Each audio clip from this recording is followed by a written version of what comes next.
Consentido, el podcast educomunicativo de entrevistas sobre sexualidad integral. Te comunicamos, te educamos y tú consientes. En el capítulo de hoy escucharás sobre el aborto en Chile desde una mirada sociocultural. Hola a todos y todas, ¿cómo están? Bienvenidos y bienvenidas al primer capítulo del podcast Consentido, un programa de entrevistas sobre sexualidad desde una perspectiva integral. Nosotras somos Antonia Aguilante y Xaviera Hermosilla, dos estudiantes de quinto año de periodismo de la Universidad Austral de Chile que se aliaron con el afán de comunicar, informar y educar sobre un tema de interés común, la educación integral en Chile. Ahondaremos en temas como los derechos sexuales y reproductivos, estereotipos de género, sexismo y medios de comunicación, la sexualidad como placer, la educación sexual en Chile y muchos otros temas más. ¿Pero por qué consentido? Consentido es un juego de palabras que significa dos cosas. En primer lugar, que se comunicará con sentido y veracidad.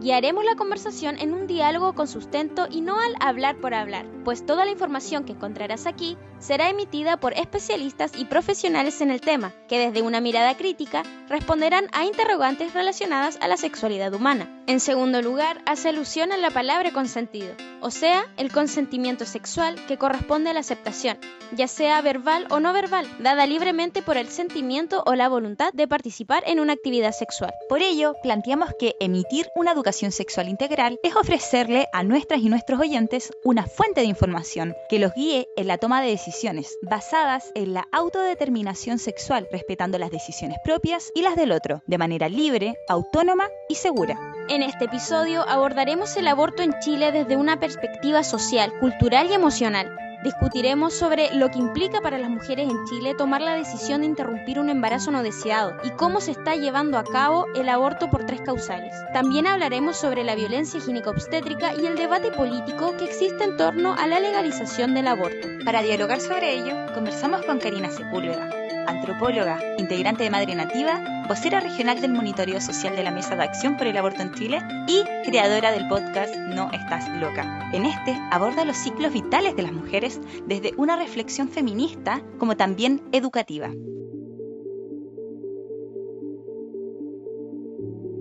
Hola Karina, bienvenida, gracias por acompañarnos. ¿Cómo estás? Hola chiquillas, gracias a ustedes por invitarme. Súper contenta de estar aquí con ustedes.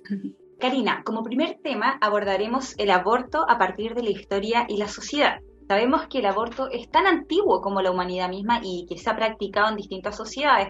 De hecho, Aristóteles defendía el aborto para imitar los nacimientos en familias de escasos recursos, como también las que eran muy numerosas, ¿cierto? En el pueblo mapuche y dentro de otros pueblos indígenas se usan remedios y hierbas medicinales para practicar el aborto. ¿En qué momento de la historia de Chile comenzó a ser un crimen moral que las mujeres interrumpan su embarazo?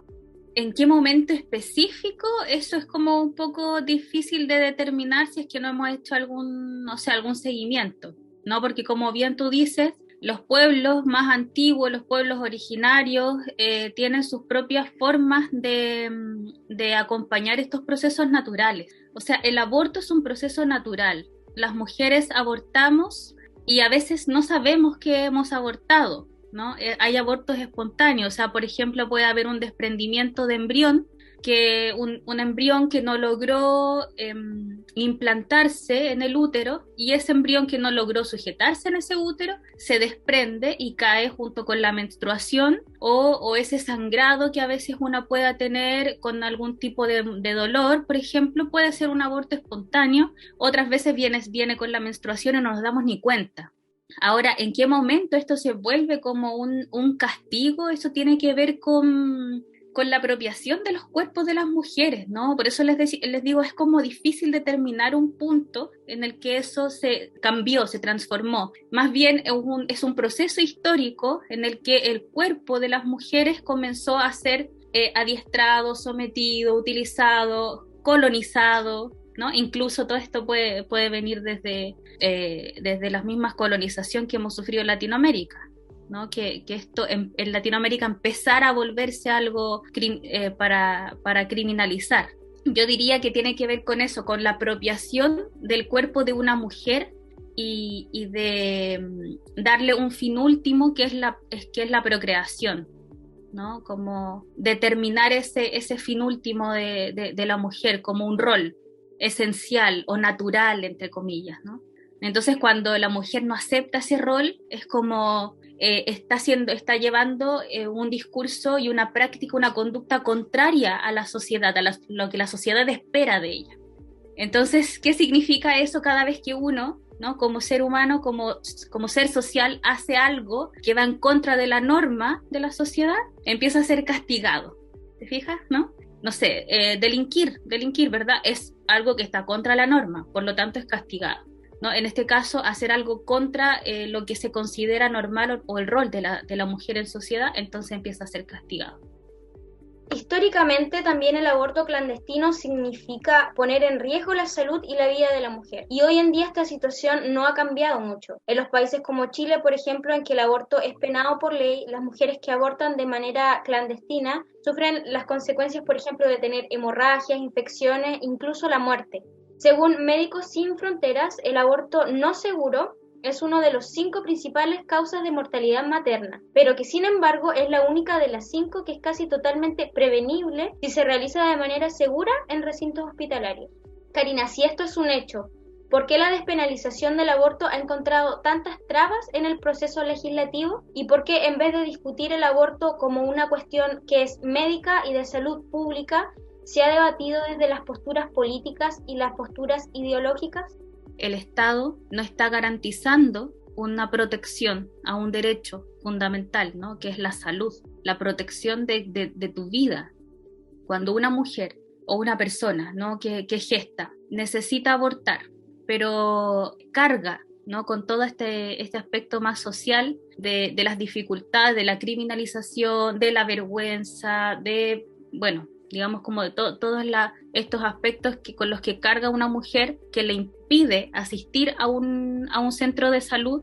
Eso es un obstáculo a el acceso a la salud. Hay un aspecto social que está dificultando el acceso de esa mujer a poder a tener asistencia médica y no morir. Entonces, si lo seguimos pensando desde el punto de vista de lo moral, entonces vamos a seguir cayendo en esta dificultad y de garantías de mantener sana nuestra población.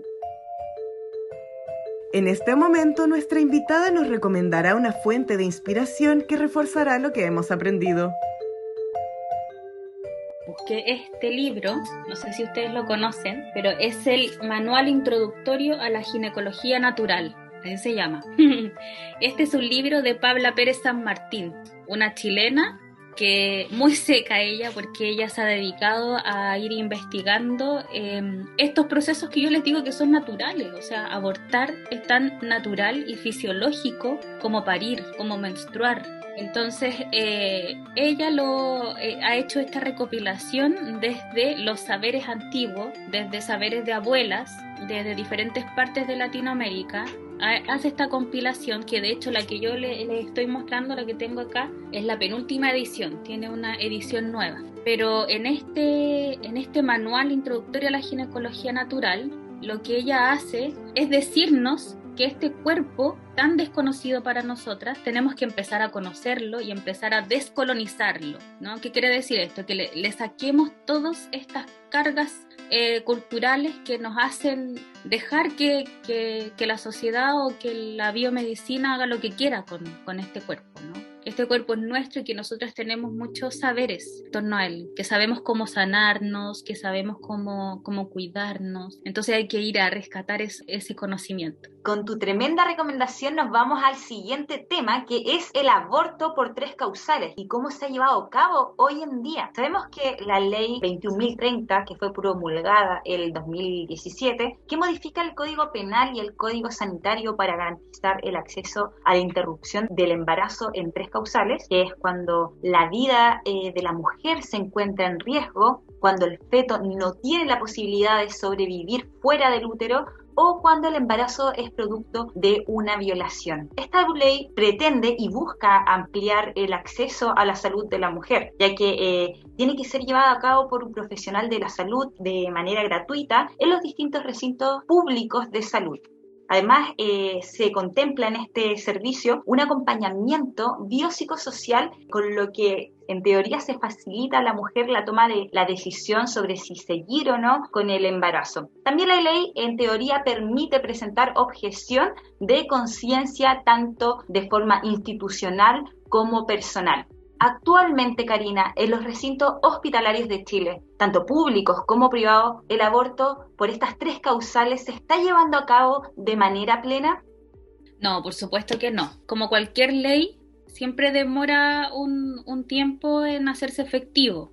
Pero esta en particular, por supuesto que va a tener bastantes trabas. O sea, estamos hablando como lo que conversábamos en un comienzo, ¿no? La carga cultural y la carga moral que tiene el aborto, lo que va a hacer es obstaculizar que esta ley se aplique de manera plena en los recintos hospitalarios y los servicios de salud donde se pueda llevar a cabo.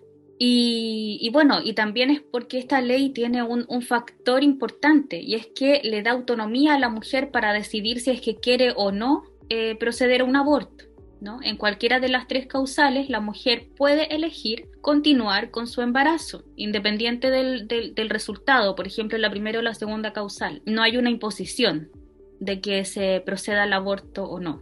Imagínate, ¿no? Entonces, además, incluso con esta posibilidad de que la mujer, independiente de la causal, pueda continuar su embarazo, aún así está siendo súper obstaculizado, porque los funcionarios de salud no son neutrales frente al aborto, y sobre todo a la tercera causal, ¿no? Que es una de las más cuestionadas y una de las más difícil de acceso.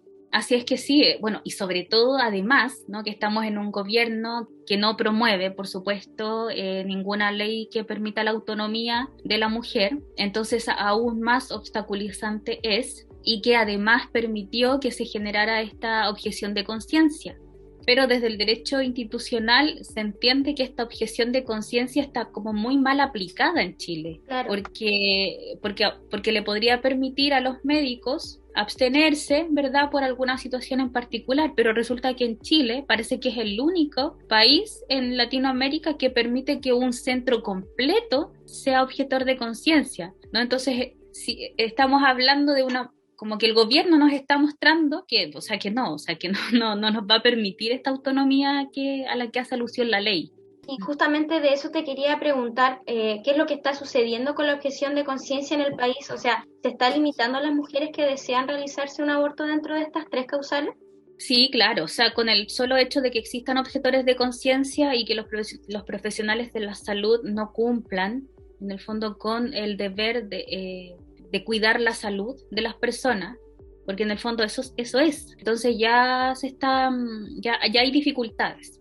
Hay dificultades también porque la verdad es que el proceso tiene varias mañas, por así decirlo, ¿no? Por ejemplo, cuando una persona quiere acceder a una de las 3 causales, el caso de violación, por ejemplo, solamente tiene para cierta cantidad de semanas.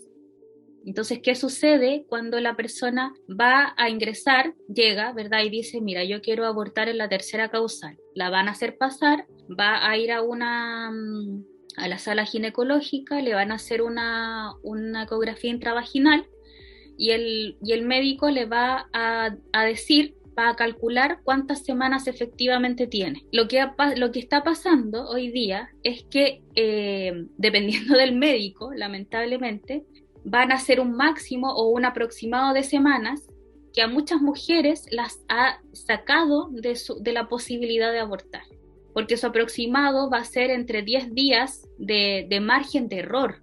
Entonces, una mujer que fue violada, que se da cuenta luego de las 2 o 3 semanas o más que está embarazada y llega a la tercera causal, no está dentro del cálculo de las posibilidades. Entonces lo que sucede es que le dicen, pucha, lo siento, no entraste a la tercera causal y te felicito, ¿no? Además se va con sus felicitaciones porque está embarazada. Y eso con la tercera causal, ¿no? Porque con la primera y la segunda, lo que faltan, por ejemplo, en regiones, son especialistas que puedan determinar que efectivamente hay una patología que está perjudicando o a ese feto o a la mujer, ¿no? Entonces demora la situación. Justamente acerca de ese tema, Karina, también quería hacer reflexionar también acerca de la violencia gineco-obstétrica en la interrupción del aborto y también conversar un poco acerca de la ley Adriana. El caso de Adriana Palacios se remonta al 2017 cuando en la localidad de Alto Hospicio sufrió violencia obstétrica y negligencias médicas que provocaron que su hija Trinidad naciera sin vida. Debido a ello, se impulsó un proyecto de ley que justamente se llama Ley Adriana, que busca establecer los derechos en el ámbito de la gestación, preparto, parto, postparto, aborto, salud ginecológica y sexual, y además sanciona la violencia gineco-obstétrica. En el caso del aborto en 3 causales, que es el tema que estamos hablando hoy, ¿qué entendemos por violencia gineco-obstétrica?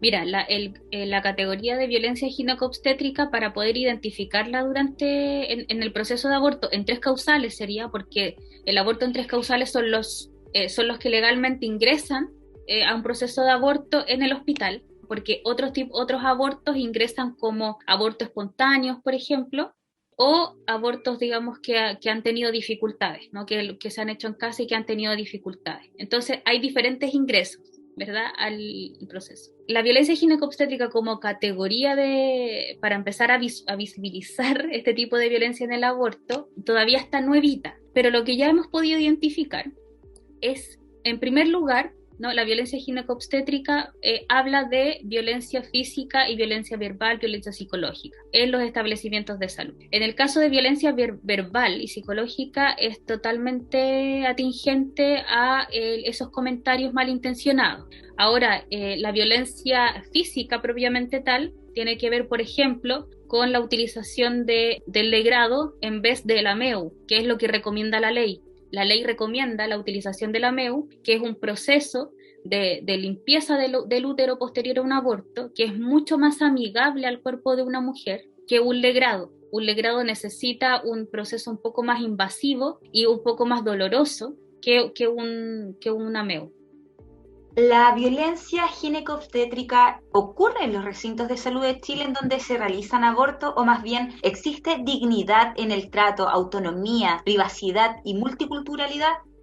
No, eso no sucede. No sería tan drástica con decir que no sucede en ninguna parte, ¿no? Pero por supuesto que no es algo que se haga habitualmente, sino que es algo que se empieza a exigir, entonces que los mismos centros de salud empiezan a visualizar como una necesidad y lo empiezan a cambiar. Pero sin duda también es algo que agrava la violencia gineco-obstétrica. O sea, no, una mujer que es blanca y que tiene cierto grado de educación y formación no va a recibir el mismo trato que una mujer que es pobre, y esa discriminación, ese racismo de frentón agrava profundamente la violencia gineco-obstétrica. Agreguémosle que se trata de un aborto, ¿no? Entonces ahí empezamos a poner en la espalda de esta persona que va a abortar todas estas capas de violencia. Entonces ahora que empezamos a hablar como un poquito más profundo, nos damos cuenta que la penalización es una de tantas cargas que tiene que llevar una persona que quiera abortar. Cambiando de tema un poco al discurso moral también sobre el aborto, las leyes justamente referentes al aborto se escriben sobre la base de principios morales absolutos. Muchas y muchos de los retractores de la legalización del aborto libre defienden su postura, por ejemplo, manifestando que el feto es un ser humano desde el momento de su fecundación. Independiente de las creencias religiosas, las creencias morales y los valores, científicamente, ¿esto se podría decir que es correcto? ¿Sería como una buena justificación para estar en contra del aborto?